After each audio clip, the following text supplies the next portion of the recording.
Hello and welcome. I am so excited for today's topic. We are jumping in and talking about how to leverage influencer content to start more trust based sales conversations.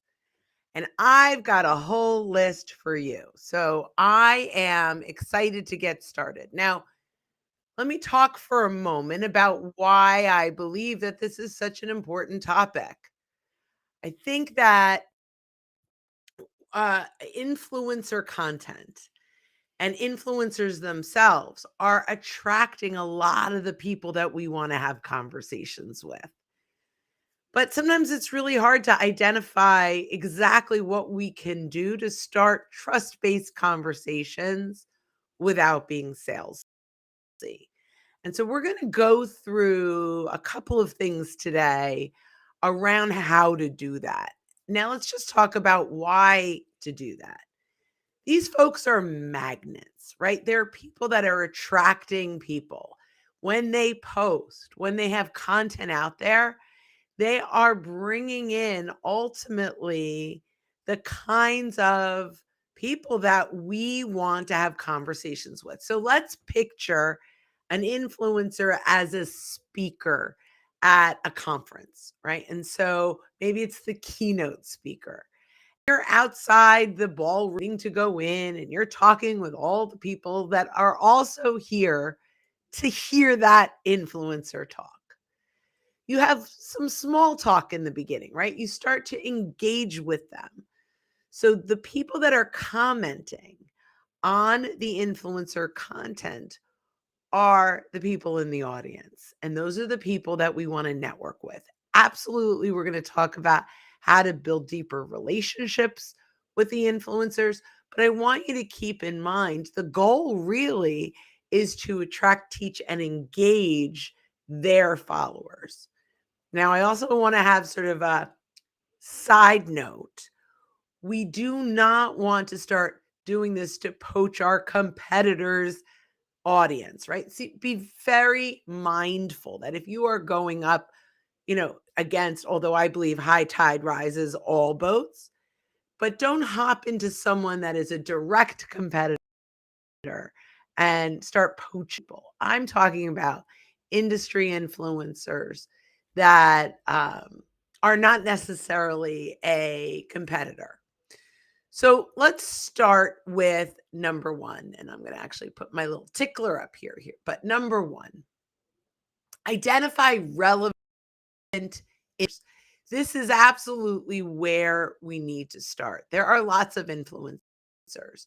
For me, one of the influencers that I absolutely love is Brene Brown. She's not necessarily attracting my target audience. Influencers that might be attracting my target audience might be like Mark Hunter or Meredith Powell, right? There are lots of maybe Jeb Blunt. We've got lots of people out there that are influencers that are attracting our audience. And so you want to find your relevant influencers. And just because you love them and what they have to say doesn't mean that they're the exact people that we want to go after. What we really want to focus on is who is attracting our buyer. And that's the relevant influencer. So that's number one. Number two, engage authentically. This is potentially the big downfall. If you are just saying great post or even just reacting with a like or a reaction or a very generic comment, you're actually going to probably create the opposite of what you're looking to do. We want to engage authentically in our voice. Do not say it's a great blog post until you've read the blog post. And instead of saying great post, go find a quote from that blog post that really resonates with you. Go identify specific kind of insights or bullet points that resonate with you and talk about that and even add your perspective. Hands down, I believe that this is the best way to start to leverage this content. So now the big thing really is, right? We're not just engaging with the influencer. We want to engage with the people that are commenting on the influencer content. So, I see that Woods is engaging on Mark Hunter's content. Sure, I want to like and comment on Mark Hunter's content, but I also want to engage, say, ooh, Bob is someone I'd like a conversation with. So I'm going to comment and react to Bob's comment as well. Here's a big thing. This is sort of a side note, and I could be jumping ahead because I do that often, but that's okay. I'm going to talk about it anyway. Now that we've got Bob Woods engaged on with Mark Hunter's content, if I want to connect with Bob, I'm going to do this around the content that we have in common, which is thanks, Mark Hunter, for letting me use you as an example without your permission. I hope it's okay. So now I jump in to listennotes.com or I Google content from Mark Hunter, podcasts from Mark Hunter, content, blog posts, whatever it might be. So I already know we have this influencer in common. And so now I reach out and I'm like, Bob, I noticed that we're both big fans of Mark Hunter. Have you listened to his live stream / podcast on Saturday mornings at 8 a.m. Eastern? Because I do almost every week that I can, for sure. And he might say, I don't. Well, I'm happy to send you a link. Or have you heard this podcast that Mark was on around XYZ topic? I found it to be incredibly insightful. Let's connect. And if you're interested, I can send you a link to the post, to the podcast, to the episode. Easy, right?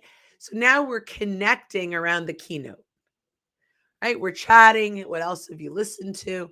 I may say, are there other influencers that you listen to? I'm always looking for new, great content.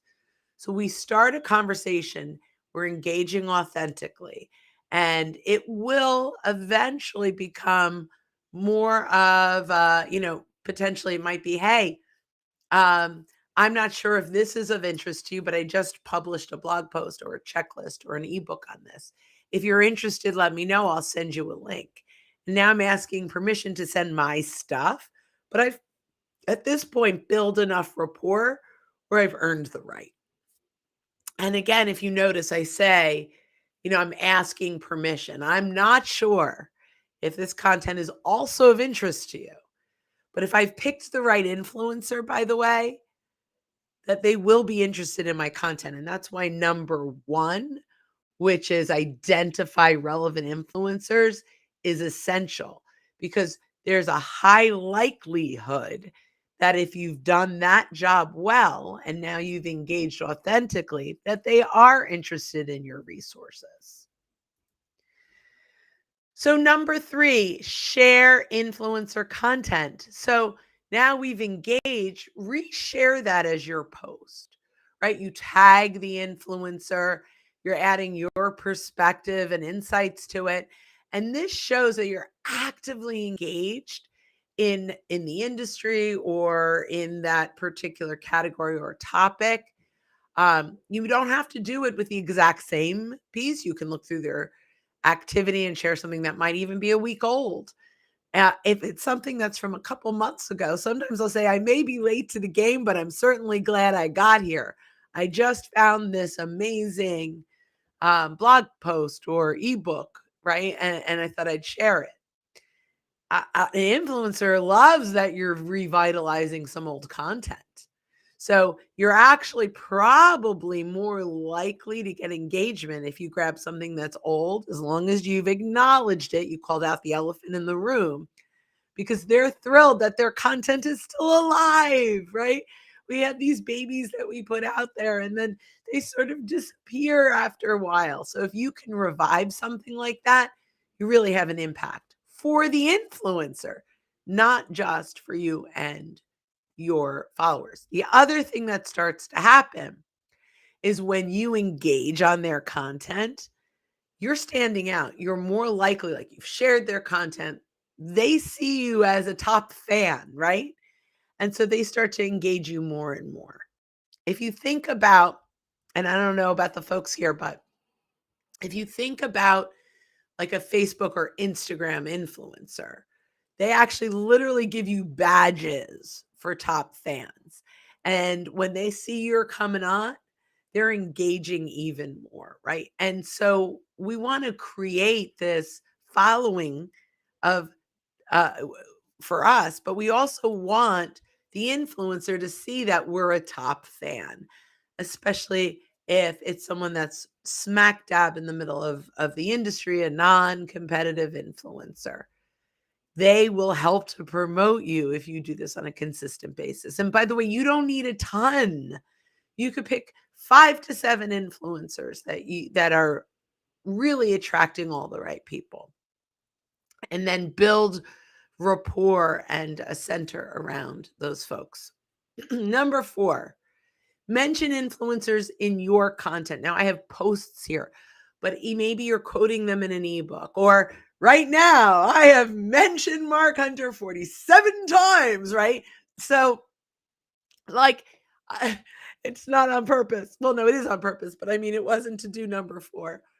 But when relevant, and I'm using him as this example, mention the influencer in your content, in your posts, in your articles. And then now when this goes live, I might tag them, right? And maybe I share a thought that Mark has shared, and I can quote them and I can tag them in this and why I've mentioned them. So when you mention them, it's not their content that you're sharing, but you're grabbing a quote from them. And by the way, if they're an influencer, you could probably Google top quotes from Mark Hunter and you'll get 100. And then you pick the one that is relevant to the topic that you're talking about. And then he's tagged, and then he comments, and then his following sees it, right? So we start to leverage that relationship. Don't do this. We have an order on purpose, right? Engage in authentically, share their content, then mention. Like there is an order for a reason, guys. If you do this too soon, it just might kind of make them go, oh, they're just trying to leverage my name, right? And maybe you are, but it really comes across when you're tagging someone who's unfamiliar with you. And if they untag you, that's like a big ding from LinkedIn. So you want to build up to the point by the time that you tag them, and you can tag them with their own content first. But if you're tagging them in your content, just make sure they know who you are. Number 5, interview the influencer. We are doing so much work for us and for our clients around this concept. We have been running, so we have the podcast and then Making Sales Social Live, where Bob and I come out and we chat with each other about topics. And then we have the interview series where we do interview influencers and people that can bring great value to our audience. But let's think about this from a um, from in many different ways, right? We can interview them from a perspective of, I'd love a quote for an ebook, I'd love to get you on a podcast, I'd love to just do a live, let's just do a Zoom and record. I mean, there's so many things you can do. You can take that and co-author articles from that. There's just so much you can do when you're interviewing them. And you're also now attracting their audience because they'll probably send it out there. I mean, think about all the influencer summits, the sales summits that are out there. The purpose of the person running the summit is to leverage the audience of the speakers, right? If you are a speaker for especially an online summit, there's an expectation that you are going to market this to your list. I'm not saying we're going to put that expectation directly on an influencer, but, it's a great way to get original content that you can also now share with the other people that follow that influencer. So, we really want to make sure that we can tap into their audience. And depending on the level of influencer, we can give them swipe copy that they can share. Many times, if we're going to talk to an influencer, they'll say, "Hey, here's my marketing assistant, work with her, she'll get it all set up." And now we can send swipe copy about the upcoming event, and they may even market it, right? And so we are starting to attract that influencers audience. Number 6, attend influencer webinars and live events. We talked about this very much in the beginning of this program around, think about this as a live, like an in-person event. So actually that live event works too, but I was thinking in this case, they're lives on LinkedIn, right? They're like you're on this live now, unless you're listening in replay, but you're consuming this content. There are people in comments that you can be engaging. So this is a live event on LinkedIn, and there are lots of people that have commented. If I'm attracting your audience, you want to go and build rapport with them in those comments, right? Really important. So engage in the discussions, network with the attendees, make sure you're leveraging chat.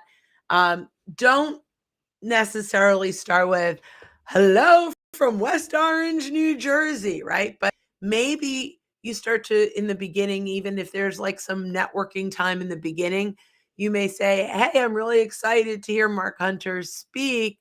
I wanted to share a podcast I heard him on a week ago," right?